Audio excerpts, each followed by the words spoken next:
ಶಿವಮೊಗ್ಗ ಜಿಲ್ಲೆಯ ತೀರ್ಥಹಳ್ಳಿ ತಾಲೂಕಿನ ಆಗುಂಬೆಯಲ್ಲಿ ಏನಾಗ್ಬಿಟ್ಟಿದೆ ಅಂತ ಹೇಳಿ ಒಂದು ಕಾರನ್ನ ಸಿಲ್ಕೊಂಡ್ಬಿಟ್ಟಿದೆ. ಇಲ್ಲಿ ಪ್ರವಾಸಕ್ಕಂತ ಹೋಗಿದ್ರು ಅವರು.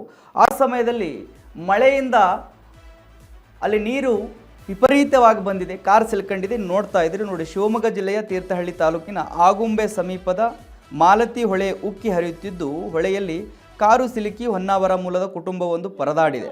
ಸದ್ಯ ಕಾರಿಗೆ ಏಕಾಏಕಿ ನೀರು ನುಗ್ಗಿದ್ದರಿಂದ ಕಾರಿನ ಮೇಲೇರಿ ಕುಟುಂಬಸ್ಥರು ಸಹಾಯಕ್ಕಾಗಿ ಕೂಗಿದ್ದು, ಇದನ್ನು ಗಮನಿಸಿದ ಸ್ಥಳೀಯರು ಕಾರಿಗೆ ಹಗ್ಗ ಕಟ್ಟಿ ಸುರಕ್ಷಿತ ಸ್ಥಳಕ್ಕೆ ತಂದಿದ್ದಾರೆ. ಇನ್ನು ಭಾರೀ ಮಳೆಗೆ ತೀರ್ಥಹಳ್ಳಿಯಲ್ಲಿ ಮಾಲತಿ ಹೊಳೆ ಉಕ್ಕಿ ಹರಿಯುತ್ತಿದೆ. ಇದರಿಂದ ನಾಬಾಳ ಸೇತುವೆ ಬಂದ್ ಆಗಿದೆ. ಅದೇ ಮಾರ್ಗದಲ್ಲಿ ಹೊನ್ನಾವರ ಮೂಲದ ಕುಟುಂಬವೊಂದು ಶೃಂಗೇರಿಗೆ ಕಾರಿನಲ್ಲಿ ತೆರಳುತ್ತಾ ಇತ್ತು. ಈ ವೇಳೆ ಏಕಾಏಕಿ ಕಾರಿಗೆ ನೀರು ತುಂಬಿ ಸೇತುವೆ ಮೇಲೆ ನಿಂತಿದೆ. ಇದನ್ನು ಗಮನಿಸಿದ ಸ್ಥಳೀಯರಾದ ಪ್ರವೀಣ್ ಮತ್ತು ಮಂಜುನಾಥ್ ಹಾಗೂ ಇನ್ನಿತರರು ಕೂಡಲೇ ಕಾರಿಗೆ ಹಗ್ಗ ಕಟ್ಟಿ ಎಳೆದು ಸುರಕ್ಷಿತ ಸ್ಥಳಕ್ಕೆ ತಂದಿದ್ದಾರೆ. ಇದೇ ವೇಳೆ ಕಾರಿನಲ್ಲಿದ್ದ ಬಾಲಕನೋರ್ವರನ್ನು ಸ್ಥಳೀಯರು ಹೊತ್ತು ತಂದಿದ್ದು, ಸ್ಥಳೀಯರ ಕಾರ್ಯಕ್ಕೆ ಜನ ಮೆಚ್ಚುಗೆ ವ್ಯಕ್ತಪಡಿಸಿದ್ದಾರೆ.